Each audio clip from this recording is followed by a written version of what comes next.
নমস্কার, বাংলা বাজারে সবাইকে স্বাগত। আমি অনিকেত চট্টোপাধ্যায়। শুরু করছি আমাদের অনুষ্ঠান মতামত। বাংলা বাজার সাবস্ক্রাইব করুন, লাইক করুন, শেয়ার করুন, বেল বাটন প্রেস করুন, নোটিফিকেশন পৌঁছে যাবে। দেখতে থাকুন বাংলা বাজার। আর আজকে জানিয়ে দিই, আজকে রাত 9টা থেকে 10টা আমাদের জিরো আওয়ারে থাকবেন, মুখোমুখি থাকবেন সিপিআইএমএল লিবারেশনের সাধারণ সম্পাদক দীপঙ্কর ভট্টাচার্য। শুরু করছি আজকের মতামত। আজকের শীর্ষক, এসআইআর এর বাদ পড়াদের নিয়ে বিক্ষোভ ছড়াচ্ছে রাজ্য জুড়ে।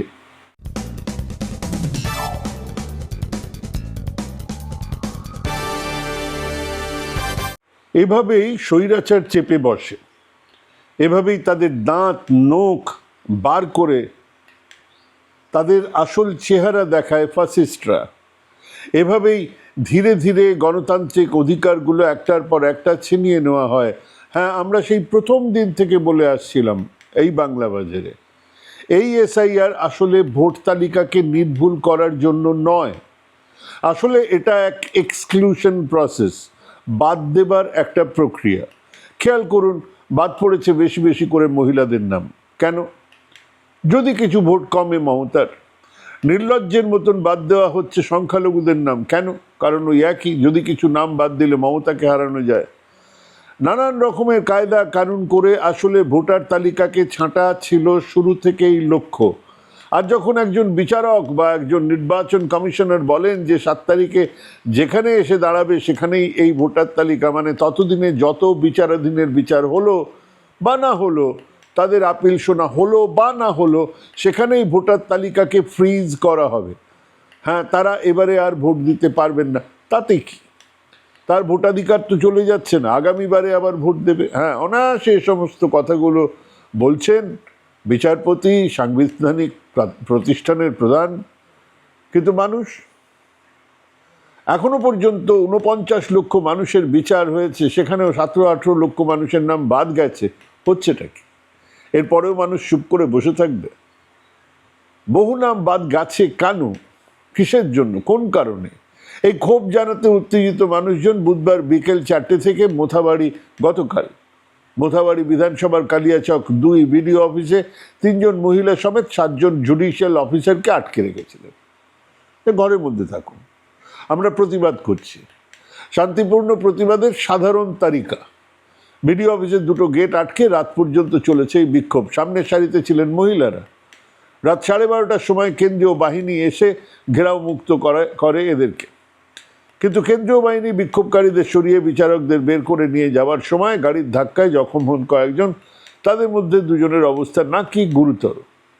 4 দিনের মধ্যে বৈধ ভোটারদের নাম তালিকায় তোলার প্রশাসনের প্রতিশ্রুতির পরে অবরোধ তুলেছেন আন্দোলনকারীরা। এমনি এমনি তোলেননি। 4 দিনের মধ্যে তাদের নাম আনতে হবে। রাতে যে এলাকাগুলোতে বিক্ষোভ হয়েছিল, বৃহস্পতিবার সকাল থেকে সেই সব এলাকার বিভিন্ন জায়গায় পুলিশ পিকেট বসেছে।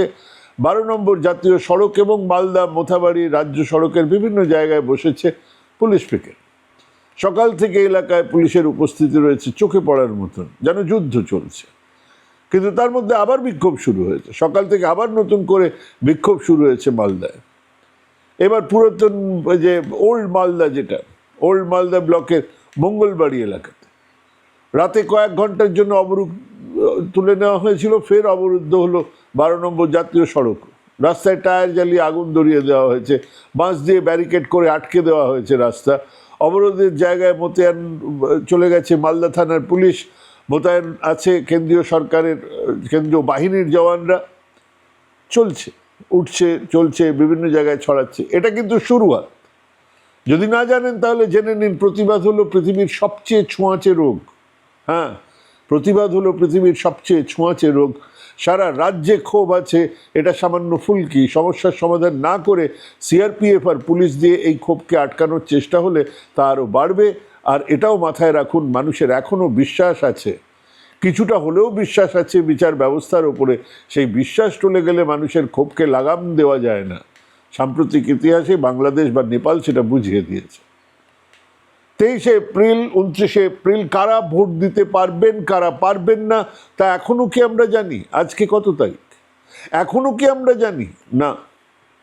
যাদের নাম বিবেচনাধীন ছিল তাদের আবেদনগুলো নিষ্পত্তি হবে, সেগুলো সংযোজিত তালিকা বের হবে, কিন্তু তারপরেও ভোটের দিন পর্যন্ত যাদের নাম বিবেচনাধীন তালিকায় থেকে যাবে তারা ভোট দিতে পারবেন কি না জানানি।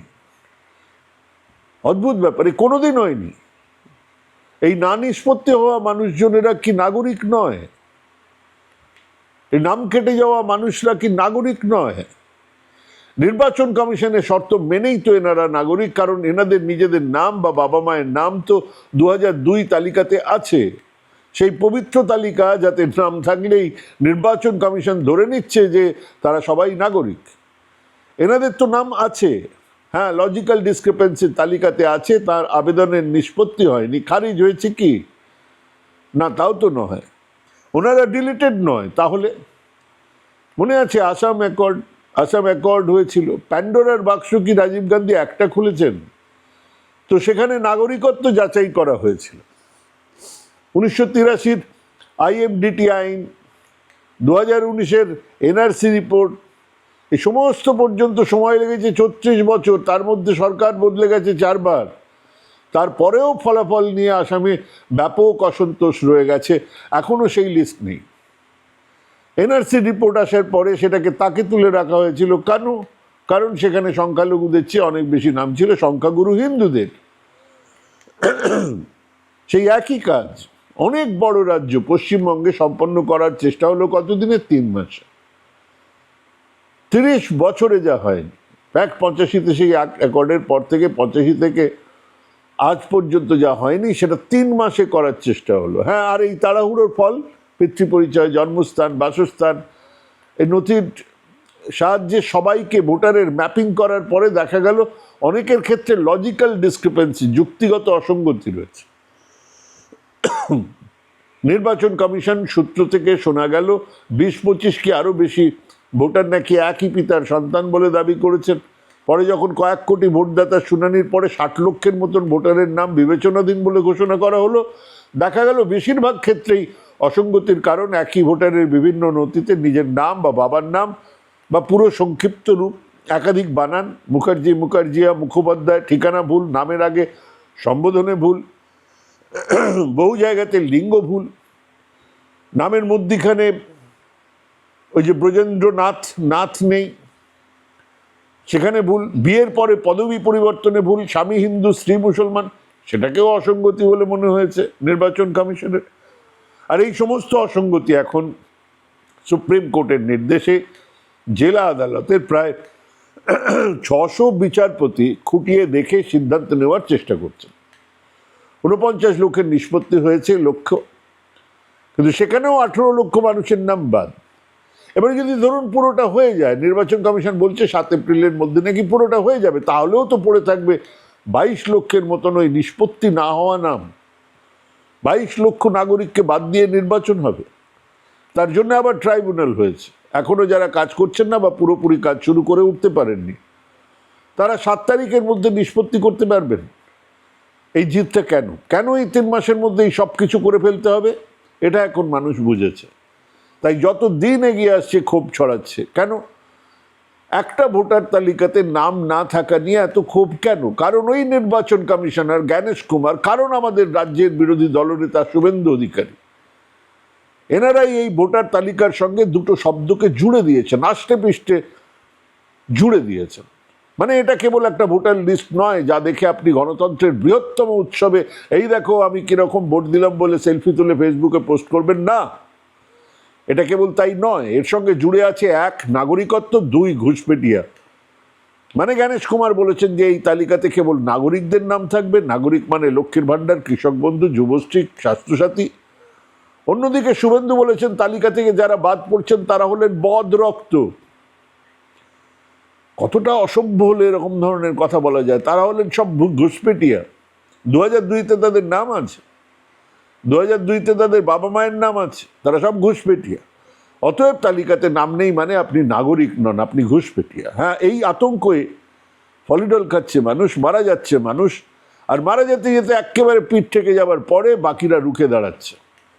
সুকান্ত মজুমদার মন্ত্রীমশাই যাকে বিশৃঙ্খলা পাকানোর চেষ্টা বলছেন, হ্যাঁ মানে খুব পরিষ্কার একলা একলা হাতে দড়ি গাছে নিয়ে ঝুলে পড়ো, একলাই খেয়ে নাও ফলিডল, কেন সবাই মিলে রুখে দাঁড়াচ্ছ? এই তো কথাটা। কেন রাস্তা অবরোধ করছো? মালদা এপিসেন্টার হয়ে উঠছে কেন? কারণ মালদার ভোট প্রথম দফায় 23শে মার্চ, 7ই মার্চ ভোটার লিস্ট ফ্রিজ হবে। আর মালদা, মুর্শিদাবাদ, নদিয়া প্রভৃতি জেলার অনেক কেন্দ্রে জনসংখ্যার তুলনায় অনেক বেশি অনুপাতে মুসলমান মানুষজনের নাম ওই তালিকায় ঢুকেছে, বাদ যাওয়ার তালিকায়। সেটা কিন্তু নাম বিভ্রাটে হয়নি। আশ্চর্য আবার কিছু নেই। বিভিন্ন নথিতে একই মুসলিম ভোটদাতার নাম, বাবার নাম আলাদা আলাদা বানানে ছাপা হওয়ার ফলে ওই যুক্তিগত অসঙ্গতি দেখে আছে। কিন্তু সোজা কারণ হচ্ছে গিয়ে মুসলমান ভোট, যা নাকি বিরাটভাবে তৃণমূলকে ভোট দিত, তাদের ভোট তো কাটা গেল। খেয়াল করে দেখুন, 2021 সালে কিন্তু বিজেপির প্রচার ছিল দুর্নীতি, সোনার বাংলা, উন্নয়ন, শিল্প ইত্যাদি। আর বিজেপি হলে হিন্দু মুসলমান ন্যারেটিভ তো থাকবেই, সেটা তো ব্র্যাকেটের মধ্যে। সেটা ছিল বিজেপির প্রচার। এবারে কিন্তু সেই বিজেপির প্রচারের বর্ষামুখ হলো ঘুষপেটিয়া, রোহিঙ্গা, জনবিন্যাস পাল্টে দেওয়ার সেই এক অদ্ভুত কল্পকাহিনী। শুরুটা খারাপ করেনি, কিন্তু তারপর তারা এটাকে জুড়ে দিল নির্বাচন কমিশনের এই SIR এর সঙ্গে। মানে SIR হচ্ছে কেন? কারণ ওই অনাগরিককে, বেনাগরিকদের খুঁজে বার করার জন্য, ঘুষপেটিয়াদের খুঁজে বার করার জন্য যে কাজ তারা অসমে 40 বছরে করে উঠতে পারেনি, সেই কাজ তারা মাত্র 3 মাসে করার কথা বলে আসছে। আসলে বিজেপির এজেন্ডার সঙ্গে নিজেদেরকে মার্জ করালো নির্বাচন কমিশন। আর বিজেপি আলাদা এন্টিটি এখন আর নয়, দুটো আলাদা সংগঠন নয়। বিজেপি আর নির্বাচন কমিশন দুটো এক অভিন্ন লক্ষ্য নিয়ে কাজ করছে। এ রাজ্যের দখল চাই, আর সেটা করতে গিয়ে তাদের এই বাদ দেবার খেলাতে নামতে হয়েছে। কাজেই ক্ষোভ বাড়ছে, ছড়াচ্ছে। পথ অবরোধ শুরু হয়েছে কোচবিহারেও। মাথাভাঙার পচাগড় গ্রাম পঞ্চায়েতের মাদ্রাসা মোড় এলাকায় পথ অবরোধ করেছেন স্থানীয় বাসিন্দারা। ভোটার তালিকা থেকে বাদ গেছে কেন নাম, সেই প্রশ্ন তুলে। কোচবিহার মাথাভাঙা রাজ্য সড়ক প্রায় 3 ঘন্টা অবরোধ রাখে বিক্ষোভকারীরা। রাস্তার ওপর টায়ার জ্বালানো হয়, বিক্ষোভ চলে। মুর্শিদাবাদে ফারাক্কা বেওয়া 1 নয়নসুখ এলাকাতে ভোটার তালিকা থেকে নাম বাদ পড়ার অভিযোগে বিক্ষোভ শুরু হয়েছে। SIR এর কাজ ঘিরে ক্ষোভের আঁচ ছড়িয়েছে পূর্ব বর্ধমানে। বৃহস্পতিবার দুপুরবেলায় পূর্ব বর্ধমানে শক্তিগড়ে একটা মৌন মিছিল আয়োজন করা হয়েছিল। বৈধ ভোটারের নাম কেন তালিকা থেকে বাদ যাবে প্রতিবাদ করে তারা বর্ধমান 2 ব্লকের BDO অফিসে গেলেন। জলপাইগুড়ির ময়নাগুড়িতে হুসুলডাঙ্গা এলাকার বৃহস্পতিবার 27 নম্বর জাতীয় সড়ক, সেখানে অবরোধ হয়েছে, বিক্ষোভ শুরু হয়েছে স্থানীয় বাসিন্দারা। খবর এলো যে অবরোধ তোলা হয়েছে, মানে বিক্ষোভ ছড়াচ্ছে, এদারে তুলছে ওদারে হচ্ছে। ওদের থেকে মহামান্য বিচারকরা আলটিমেটাম দিয়েছেন, ফতোয়া দিয়েছেন, শেষ কথা দিয়েছেন, এসব অবাধ্যতা সহ্য করা হবে না। 200-র বেশি মানুষ মরেছে আতঙ্কে, আত্মহত্যা করেছে। তখন দেশের এই মহামান্য হুজুর মাইবাপেরা পৃথিবীর বৃহত্তম গণতন্ত্রকে বাঁচানোর কাজে বড্ড ব্যস্ত ছিলেন। আজ সিস্টেমের কানের গোড়া একটা ঠাস করে শব্দ হয়েছে, অমনি ওনাদের সম্বিত ফিরেছে। জানিয়েছেন এসব অবাধ্যতা সহ্য করা হবে না। হুজুর মাইবাপ। সাধারণ মানুষ অবাধ্য হয় কখন জানেন? যখন তার অস্তিত্বকে ধরে টান মারা হয়। ভাত দেননি, অন্যত্র কোথাও ভাতের সন্ধানে গেছে। শিক্ষা দেননি, কোদাল চালিয়েছে। হাসপাতাল দেননি, ঝাড়ফুঁক করিয়েছে। হুজুরে আলম, ওদের কেউ তো ভাতের দাবিতে জাতীয় সড়ক অবরোধ করেনি, শিক্ষার দাবিতে রাস্তায় টায়ার জ্বলায়নি, স্বাস্থ্যের দাবিতে BDOদের ঘেরাও করে রাখেনি। আজ ওদের অস্তিত্ব, ওদের পরিচয় ধরে টান দিচ্ছেন, কাজেই তারা রুখে দাঁড়াচ্ছে। এটা অবাধ্যতা নয়, ধর্মের সার্থক করি, ধর্মাবতার। এটা প্রতিবাদ। প্রতিবাদের ভাষা এভাবেই জ্বালায় আগুন, দ্বিগুণ বিস্ফোরণে ফেটে পড়ে। মোথাবাড়ি থেকে জলপাইগুড়ি, সুজাপুর থেকে বর্ধমানের প্রতিবাদ কিন্তু সেই কথাই বলছে। আমরা আমাদের সহনাগরিকদের বাদ দিয়ে ভোটে যাব না যাব না? ভাবুন, ভাবুন, ভাবতে থাকুন, ভাবা প্র্যাকটিস করুন। ভালো থাকবেন, সুস্থ থাকবেন। আজকে এখানেই শেষ করছি। নমস্কার।